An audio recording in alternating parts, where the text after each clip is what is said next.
Hello everyone, welcome to the Anna Pharmacy class. I would like to welcome today here our student Rameshwar who had interesting journey in his B Farm आणि तो जेव्हा आपल्या क्लासमध्ये होता मी त्याचा जो प्रवास बघितलाय तो खरंच मोटिवेटिंग आहे आणि त्यातून खूप काही शिकण्यासारखं आहे. पण ते मी तुम्हाला सांगण्यापेक्षा आपण त्याच्याच तोंडून ऐकूया. So Rameshwar please welcome and congratulations that you confirm your admission and I think you have confirm the admission well before GPAT result. जीपॅटचा रिझल्ट लागायच्या आधी आपल्या आयसीटीचं ऍडमिशन कन्फर्म झालं होतं अँड कॉंग्रॅच्युलेशन फॉर दॅट.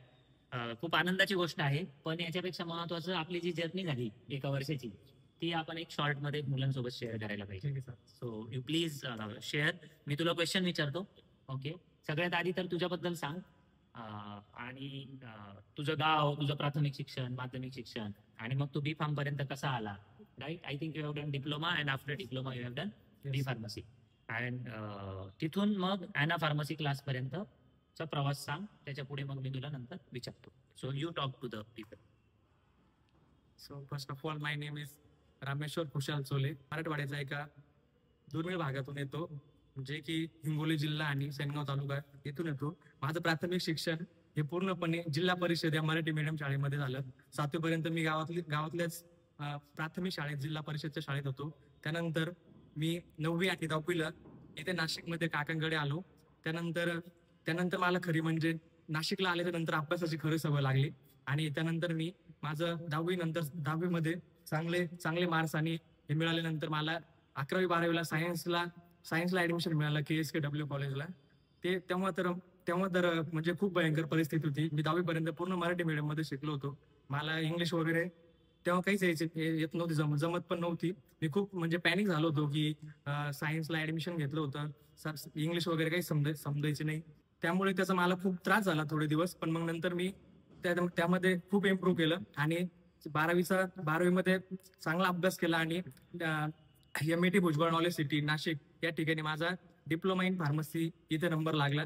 2 वर्षाचा डिप्लोमा केल्यानंतर मला त्याच सेम कॉलेजमध्ये बी फार्मसीला ऍडमिशन मिळाले. आणि जेव्हा मला बी फार्मसीला ऍडमिशन मिळाले त्याच्यानंतर मला म्हणजे पहिल्यापासूनच इंटरेस्ट होता की म्हणजे मला माहित होतं जीपॅट नाईपर याबद्दल थोडी थोडी माहिती होती. पण जे अजून मला त्याच्यामध्ये इंटरेस्ट आला जेव्हा मी बी फार्मला ऍडमिशन घेतलं. मी माझ्या सिनियर सोबत कॉन्टॅक्ट केले. काही जे म्हणजे नातेवाईक वगैरे होते आधीचे सिनियर, त्यांच्यासोबत कॉन्टॅक्ट केले. त्यांनी मला भरपूर सजेशन दिले चांगले चांगले क्लासेसचे. आणि काहींनी सांगितले की ऑनलाईन क्लास चांगले, काहींनी सांगितले ऑफलाईन चांगले. पण स्वतः मला वाटायचं की अॅना फार्मसी क्लास म्हणजे नाशिकमध्येच असल्यामुळे मला भरपूर जण बोलले की सर ऑफलाईन असतं तिथे, तुझे कधी पण जाऊ शकतो, डाऊट्स वगैरे क्लिअर करू शकतो. त्याच्यामुळे मी म्हणजे स्वतः मलाच वाटलं की अॅना बेस्ट आहे. आणि त्यानंतर मी क्लासला आलो. आमचा क्लास कॉलेजचाच एक सिनियर ओम नांगरे म्हणून, त्यांनी पण मला खूप हेल्प केली. तर खरं तर म्हणजे त्याने खूप याबद्दल गायडन्स केलं आणि मी त्याच्यासोबत कनेक्ट झालो. त्यानंतर सरांना भेटलो आणि अॅना क्लास जॉईन केला. तू जेव्हा क्लासमध्ये आलास तेव्हा मला आठवतंय की तुझ्याकडे ऑप्शन होते. ऑप्शन असे होते की आपले क्लास ऑफलाईन पण व्हायचे, ऑनलाईन पण व्हायचे. तर तू ते सगळं तो ऑनलाईन करू शकतो हे तुला माहित असायचं, तरी पण तू ऑफलाईनला यायचा. ओके, तर आता जेव्हा तुझं बी फार्मसी संपलंय आणि तुझं ऍडमिशन झालंय, बरोबर, एमटेकला आयसीटी मध्ये तुझं ऍडमिशन झालंय, आयसीटी मुंबईला, बरोबर. तर तुला त्याचा काही वाटतं का परिणाम, की बरं झालं आपण ऑफलाईन केलं, त्याच्यामुळे काहीतरी त्याचं कॉन्ट्रीब्युशन काय आहे सक्सेस मध्ये, ते मुलांना त्याचं महत्व कसं सांगतो? हो सर, जेव्हा आपण ऑफलाईन येतो पूर्ण कन्सेप्ट आणि क्लिअर होत जातं. जेव्हा आपण ऑनलाईन घेतो, ऑनलाईन मध्ये रेकॉर्डेड आपल्याला ऐकायला कंटाळा येतो. पण मी याबद्दल खूप चांगल्या प्रकारे याच्या आधी पण ऐकलं होतं की ऑफलाईन क्लासेस खूप चांगल्या प्रकारे घेतात आणि त्याचा मला खरंच खूप चांगल्या प्रकारे अनुभव आला. जेव्हा आयनाचे पण रेकॉर्डेड जेव्हा मी ऐकायचो तेव्हा मला पण खूप कंटाळा यायचा. पण मी जेव्हा सर बोजरे सर आणि महेश सर जेव्हा संडेच्या ऑफलाईन क्लास घ्यायचे ते खरंच खूप छान होते सर. त्यांचा खरंच खूप चांगला म्हणजे चांगल्या प्रकारे फायदा झाला. त्याच्यामुळे जे नोट्स वगैरे त्या याच्यामधून रेकॉर्डिंग मधूनच बनवल्या होत्या. पण जे ऑफलाईनला संडेला लेक्चर व्हायचे, ज्या प्रकारे तुम्ही म्हणजे अभ्यासा व्यतिरिक्त जे अदर नॉलेज द्यायचे कंपन्यांबद्दल, त्याच्यानंतर जे अदर मार्केटमध्ये काही चाललंय ते खूप खरंच इंटरेस्टेड होतं. त्याच्यामुळे खूप फायदा झाला. आणि तुम्ही सतत सांगायचे की मल्टिपल ऑप्शन ठेवा. याचा फायदा आणि याचं महत्व आहे आता आम्हाला समजतंय. तुम्ही असं का बरं सांगायचे की मुलांनी खूप म्हणजे मल्टिपल ऑप्शन ठेवले पाहिजे, चांगला एक्झाम अजून वेगवेगळ्या एक्झाम दिल्या पाहिजे. त्याचं खरं महत्व म्हणजे मला आता समजतंय. अजून एक महत्वाची गोष्ट तू जेव्हा बी फार्म मध्ये क्लासला आला, तू जेव्हा अभ्यास करत होता, तू ऑनलाईन लेक्चर्स ऐकलेस किंवा ऑफलाईन पण तू अटेंड करायचास, बरोबर? त्याच्यासोबत तुझा एक स्टडी प्लॅन होता. त्याच्यामध्ये मला सांगावं असं वाटतं की Rameshwar is very good cricket player, आणि त्याला त्याच्यात एवढी हौस आहे की अगदी तो त्यांच्या कॉलेजचा स्पोर्ट्स सेक्रेटरी, म्हणजे त्याचं पण जबाबदारी त्याने घेतली होती.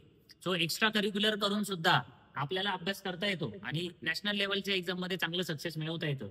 हे तू प्रूव्ह केलं. तू गेट क्वालिफाय झाला, तू जीपॅट मध्ये चांगला स्कोर आणला, बरोबर? चांगल्या इन्स्टिट्यूटला तुझं ऍडमिशन झालं, राईट? तो हे याच्याबद्दल मुलांना काय सांगशील की ही जर्नी मी स्वतःहून बघितलेली आहे तुझी, की तू सगळ्या गोष्टी व्यवस्थित हँडल केल्या. तर याच्याबद्दल पण एक सांगशील की याच्यामध्ये जसं की कम्युनिकेशन स्किल तुमचे इम्प्रूव्ह होतात, तुमची फॅकल्टी तुला कशी सपोर्टिव्ह होती, त्यांनी कसं सपोर्ट केला, किंवा ॲनामध्ये तू मला जेव्हा विचारायचं तेव्हा माझ्या सांगण्याचा की ॲनामध्ये सांगितल्याचा कसा परिणाम व्हायचा.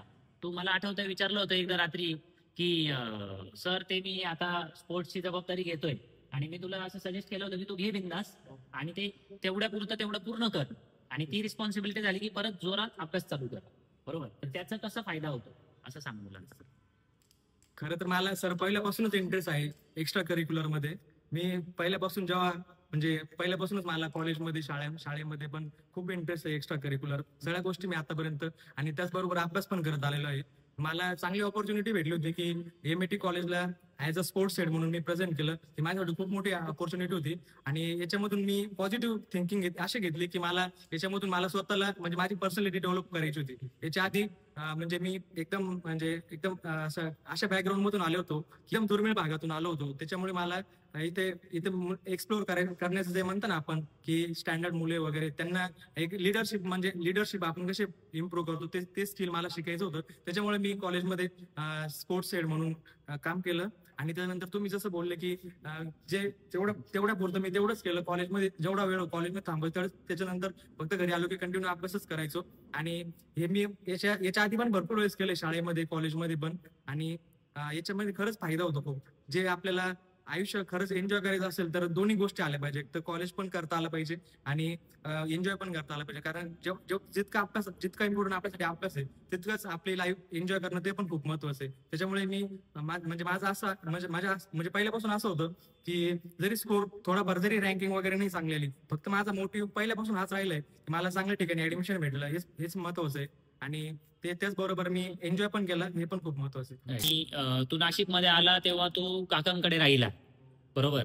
तर त्याच्याबद्दल सांग की घरून कसा सपोर्ट मिळाला. तर खरं तर म्हणजे मी आता इथपर्यंत जो प्रवास म्हणजे माझा यशस्वी झाला त्यामध्ये माझा सगळ्यात मोठा हात जो आहे माझ्या काकांचाच आहे. कारण मी त्यांच्यामुळे इथपर्यंत आलोय. घरची परिस्थिती एवढी नव्हती सर की ते मला म्हणजे पूर्ण सगळ्या गोष्टी म्हणजे प्रोव्हाइड करू शकत होते की मला त्यांनी चांगलं एज्युकेशन दिलं असतं. पण काकांनी मला खूप सपोर्ट केला लहानपणापासून. म्हणजे त्यांनीच मला शिकवलं, लहानाचं मोठं केलं, पैसा वगैरे सगळं त्यांनीच पुरवलं आतापर्यंत. त्याच्यामुळे मी म्हणजे काकांचा याच्यामध्ये खूप मोठा वाटा आहे. पण कधी कधी असं वाटायचं मी याच्या आधी एवढा अभ्यास कधीच केला नव्हता.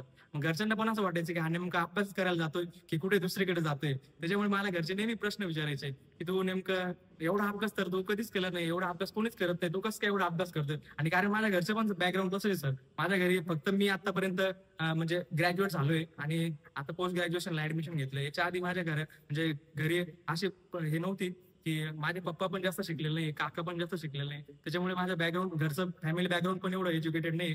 त्यांच्यामुळे त्यांना असं वाटायचं की हा अभ्यासासाठी काहीतरी दुसरं व्हायरच करतोय. त्याच्यामुळे माझा तो पण लोड होता की जर मला समजा माझं काही झालं नाही, मला घरच्यांनी मी काय उत्तर देऊ, हा माझ्यासाठी खूप मोठा प्रश्न होता.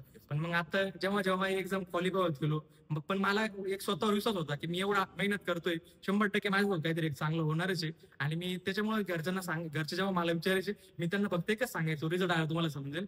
आणि मी फक्त त्यांना असं म्हणायचो की तुम्हाला समजेल थोड्या दिवसांनी. तेव्हा असं म्हणजे मला कॉन्फिडन्स होतो आणि म्हणजे वाटायचं पण की एवढी मेहनत करतोय काहीतरी चांगलं होईल 100%. तर म्हणजे महेश सर एकदम शांत स्वभाव, एकदम जे कामाशी काम ज्याला म्हणता ना आपण, जेवढं जेवढं पाहिजे लिमिटेड तेवढंच देतात, पण एकदम क्वालिटी देतात.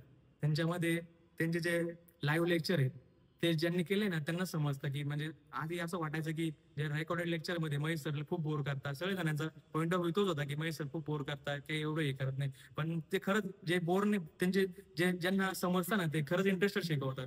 जेव्हा ते ऑफलाईन लेक्चर घेतात संडेचे ते खरंच खूप खूप छान असतात. त्यांचे ऑफलाईन लेक्चरमुळे त्यांनी कोलॉजीचं पूर्ण क्लासिफिकेशन, अजून त्यांचे जे मोड ऑफ ऍक्शन वगैरे त्यांनी जे घेतलं ते एकदम क्वालिटी घेतलं सर. त्याच्यामध्ये कॉग्नोसी, त्याच्यानंतर बायोकेमिस्ट्री आणि हे जे शब्द घेतले मेजर सब्जेक्ट त्यांनी कव्हर केले ऑफलाईन लेक्चरमध्ये, ते खरंच त्याची खूप हेल्प झाली. मच्छिंद्र बोजरे सरांसोबत सरांबद्दल जर सांगायचं झालं तर सर एक काय म्हणतात त्याला प्रेरणादायी एक म्हणजे एक असं व्यक्तिमत्व आहे की सर्व गुण संपन्न ज्याला म्हणता ना तसं व्यक्तिमत्व आहे. सरांकडे सर्व गुण आहे, जे शिकवण्याची क्वालिटी, त्याच्यानंतर मोटिवेशन, प्रोत्साहन मुलांना कसं द्यायचं, जे खचलेले मुलं आहेत त्यांना वरती कसं आणायचं, अजून जे मुलांना अजून आपण प्रोत्साहन कसं देऊ शकतो, आणि रियालिटी काय म्हणजे वास्तविकता काय चालू आहे जगामध्ये, जे दुसरे जे क्लास चालू आहे म्हणजे बाहेरमध्ये मार्केटमध्ये काय चालू आहे, ते जे खरी वास्तविक परिस्थिती जे सर सांगताना ते मला नाही वाटत दुसरं कोणी सांगू शकतं.